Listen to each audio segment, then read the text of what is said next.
Hello friends, welcome to my YouTube channel basic electrical.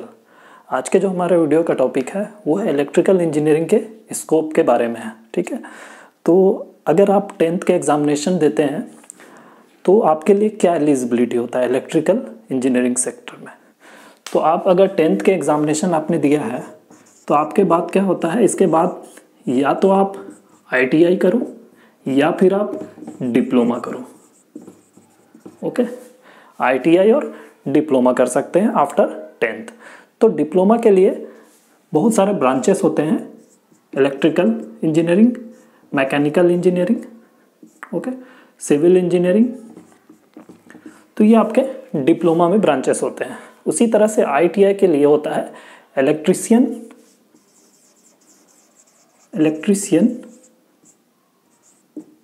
Feeder and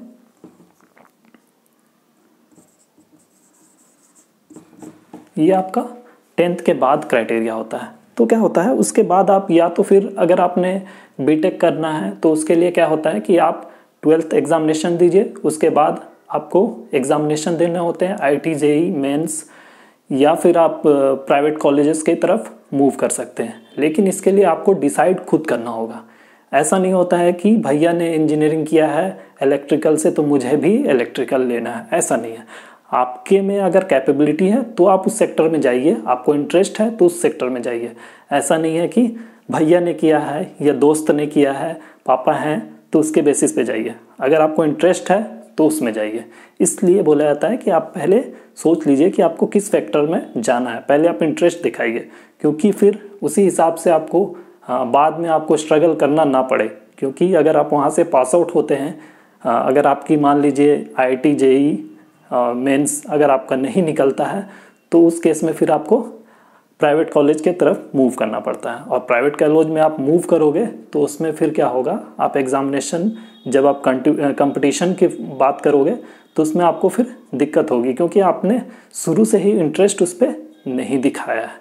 इसलिए क्या होता है कि इलेक्ट्रिकल सेक्टर में सबसे पहले आपको 12th एग्जामिनेशन देना होगा। 12th एग्जामिनेशन के बाद आपको 12th में जो सब्जेक्ट रखने होंगे वो फिजिक्स, केमिस्ट्री एंड मैथमेटिक्स, जो PCM होंगे वही जा सकते हैं आपके बीटेक के लिए एलिजिबल होते हैं।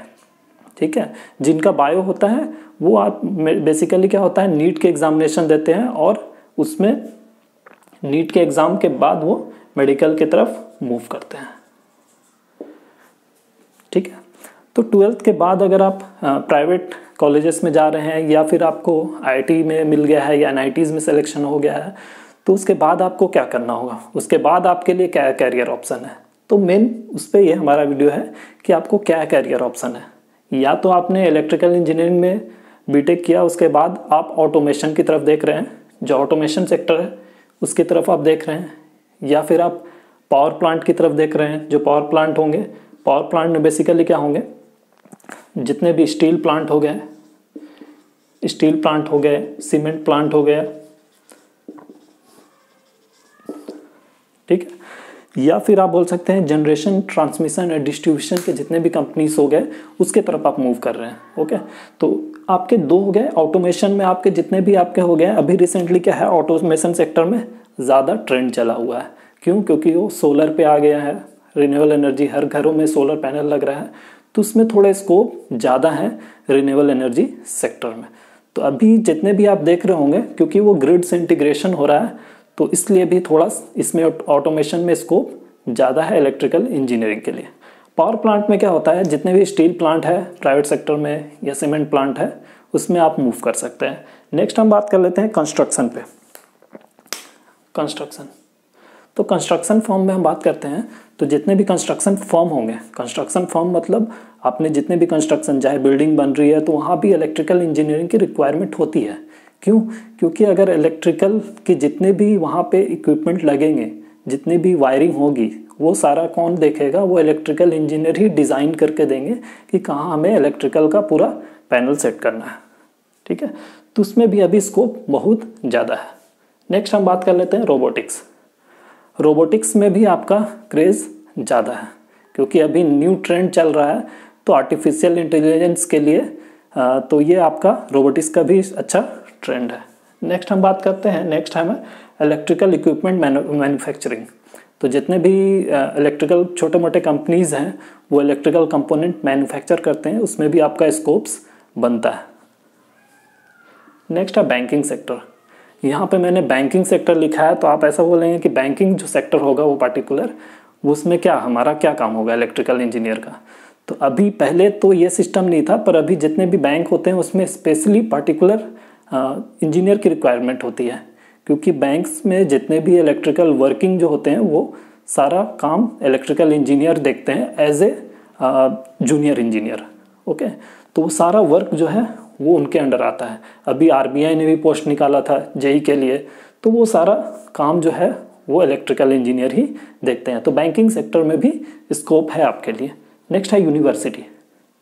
जैसे बैंक का मैंने बताया वैसे भी हर जगह यूनिवर्सिटी होती है, तो उसमें जितने भी बिल्डिंग्स होते हैं सब में इलेक्ट्रिकल इक्विपमेंट लगे होंगे, और इलेक्ट्रिकल इक्विपमेंट लगे हैं इसका मतलब आपको मेंटेनेंस करने की रिक्वायरमेंट होगी। तो उस केस में क्या होता है कि हमें क्या होता है, एक इंजीनियर की रिक्वायर्ड होती है जो सारा आपका मेंटेनेंस वर्क और सारा वर्क आपका देख सके, कहीं भी फॉल्ट हो रहा है तो उस कंडीशन में।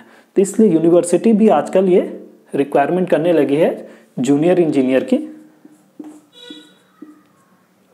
ओके, नेक्स्ट है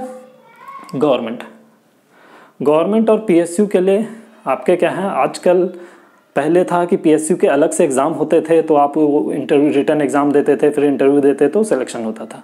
अभी ये सारा प्रोसेस जो है वो एक पार्टिकुलर गेट के थ्रू होने लगा है, तो गेट के एग्जामिनेशन के पैटर्न पे ही आप ये फॉलो कर रहे हैं। तो इसलिए थोड़ा ये डिफ़िकल्ट हो गया है। इसलिए आप अगर ये करना चाहते हैं तो आप पहले से ही प्रिपेयर रहिए, पहले ही से सब्जेक्ट की तैयारी करिए और एग्ज़ाम दीजिए गवर्नमेंट और पीएसयू के लिए। ठीक है, लास्ट है आपका टेलीकॉम सेक्टर। तो पहले था टेलीकॉम सेक्टर में बहुत ज़्यादा स्कोप था, क्योंकि कंपनीज बहुत थे, वोडाफोन था, आइडिया था, सारे थे। अब धीरे धीरे क्या है, मोनोपोली हो गया, तो ये क्या हो गया, सब ने अलग अलग करके अब वो कंबाइंड होते चला जा रहा है।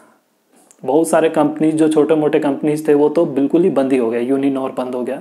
तो अब ये क्या है, टेलीकॉम सेक्टर का स्कोप सिर्फ पार्टिकुलर कुछ अच्छे फील्ड में है, जैसे आप मान लीजिए रिलायंस की बात कर लीजिए, एयरटेल की बात कर लीजिए, तो उसमें ही स्कोप है, बाकी में स्कोप नहीं है। तो ये सारे आपके इलेक्ट्रिकल इंजीनियरिंग के स्कोप थे, जिस पे आप बता रहे हो कि अभी जो रिसेंट जो ट्रेंड चल रहा है इलेक्ट्रिकल इंजीनियर के, वो क्या है, ये स्कोप से बताऊंगा। तो बेसिकली क्या है, इलेक्ट्रिकल इंजीनियरिंग आप जो 4 साल करते हैं, 4 साल में आपको सभी सब्जेक्ट को पढ़ना होता है, एक एक सब्जेक्ट को। तो उस समय आप स्टार्ट जब कर रहे हैं तो आप फोकस करें कि आपको किस सेक्टर में जाना है, उसके हिसाब से आप सब्जेक्ट को प्रिपेयर करें। अगर आपको टेलीकॉम सेक्टर में जाना है तो आप पहले ही से उस सब्जेक्ट मोबाइल कम्युनिकेशन पे फोकस करें, ठीक है, कम्युनिकेशन इंजीनियरिंग पे फोकस करें। अगर आपको पर्टिकुलर पावर प्लांट पे जाना है तो आप बिल्कुल पावर सिस्टम पे फोकस करें। तो इस तरह से आप पहले से डिसाइड करें कि आपको करना क्या है, ठीक है। सो इस वीडियो से आपको ये इन्फॉर्मेशन मिल गई होगी कि इलेक्ट्रिकल के क्या क्या स्कोप है। So thank you very much. Please like and subscribe my channel basic electrical.